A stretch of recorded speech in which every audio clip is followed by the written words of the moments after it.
Hello बच्चों, let us read the question first. Question में बोला गया है an elaborate network of filamentous proteinaceous structure present in the cytoplasm which helps in the maintenance of cell shape is called endoplasmic reticulum, plasmalemma, cytoskeleton और thylakoid.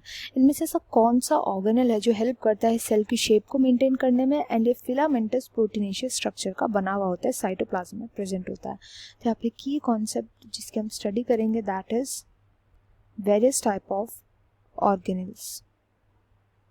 सबसे पहला organelle यहाँ पे दिया गया है एंडोप्लाज्मिक रेटिकुलम। एंडोप्लाज्मिक रेटिकुलम के दो टाइप प्रेजेंट होते हैं। पहला होता है रफ एंडोप्लाज्मिक रेटिकुलम जिसको शॉर्ट फॉर्म में ER बोला जाता है। एंड रफ एंडोप्लाज्मिक रेटिकुलम का मेन फंक्शन होता है प्रोटीन्स का सिंथेसिस करना। इसी एंडोप्लाज्मिक रेटिकुलम के साथ हमेशा अटैच्ड होते हैं राइबोसोम एंड इसीलिए इसका नाम पड़ा है रफ, क्योंकि इनका जो अपीयरेंस होता है बहुत रफ अपीयरेंस दिखता है। तो प्रोटीन्स के सिंथेसिस में एंड गोल्जी अपरेटस की सिंथेसिस, गोल्जी अपरेटस को सिंथेसाइज करने में भी ये हेल्प करते हैं। तो ये मेन फंक्शन होता है। नेक्स्ट आता है इसका दूसरा टाइप स्मूथ एंडोप्लाज्मिक रेटिकुलम। अब इन्हें स्मूथ इसलिए बोला जाता है क्योंकि इन पे राइबोसोम अटैच नहीं होते एंड इनका मेन फंक्शन होता है लिपिड की सिंथेसिस करना। लिपिड को भी सिंथेसाइज करता है ये, लिपिड की सिंथेसिस में एंड डिटॉक्सिफिकेशन में हेल्प करता है। डिटॉक्सिफिकेशन का मतलब क्या है कि जितने भी टॉक्सिन्स हमारी बॉडी में प्रेजेंट होते हैं उनको ब्रेक करने का काम करता है स्मूथ एंडोप्लाज्मिक रेटिकुलम। तो ये यहाँ पर फिलामेंटस प्रोटीनेशियस स्ट्रक्चर नहीं होता जो सेल शेप मेंटेन करने में हेल्प करता है, तो ये इनकरेक्ट हो जाएगा। नेक्स्ट बोला गया है प्लाज्मा लेमा। प्लाज्मा लेमा और कुछ नहीं, हमारी प्लाज्मा मेम्ब्रेन को ही बोला जाता है, प्लाज्मा मेम्ब्रेन या सेल मेम्ब्रेन। एंड इसका फंक्शन होता है कि ये हमारी सेल के इंटरनल एनवायरनमेंट को मेंटेन करने में हेल्प करती है। ये केवल उन्हीं सब्सटेंसेस को अंदर आने देती है एक टाइम पर जिसको सेल की नीड होती है, इसलिए इसको बोला जाता है सेलेक्टिवली परमिएबल मेम्ब्रेन भी। सेलेक्टिवली परमिएबल मेम्ब्रेन भी इसको बोला जाता है।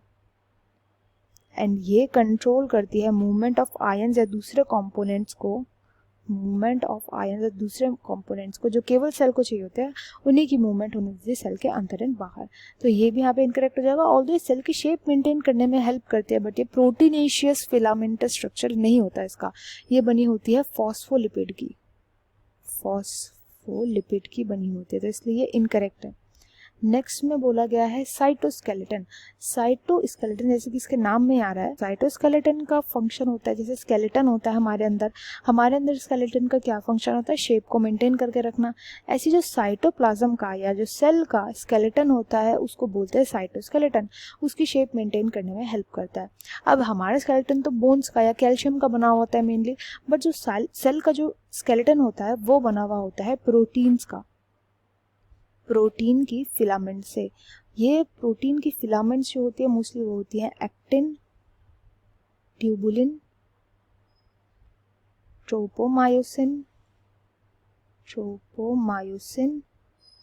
एटसेट्रा, केराटिन भी आता है इधर। ऐसे स्ट्रक्चर होते हैं, इन्हीं से बनी हुई होती है सेल का जो साइटोस्केलेटन होता है। एंड इसका मेन फंक्शन होता है सेल के अंदर जो डिफरेंट टाइप की मूवमेंट होती है उन्हें कंट्रोल करना, सेल की शेप को मेंटेन करके रखना एटसेट्रा।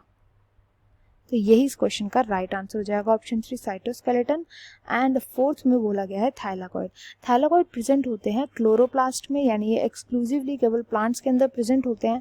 एंड ये वो जगह होती है जहाँ पे लाइट डिपेंडेंट रिएक्शंस होते हैं, लाइट डिपेंडेंट रिएक्शंस चलते हैं, यानी कि वो रिएक्शंस जिनके through ATP and NADH produce किया जाता है। तो ये भी इनकरेक्ट हो जाएगा क्योंकि ये भी शेप मेंटेन करने में हेल्प नहीं करता। तो यहाँ पे राइट आंसर होगा option 3 cytoskeleton. I hope you understood well. Best of luck and thank you.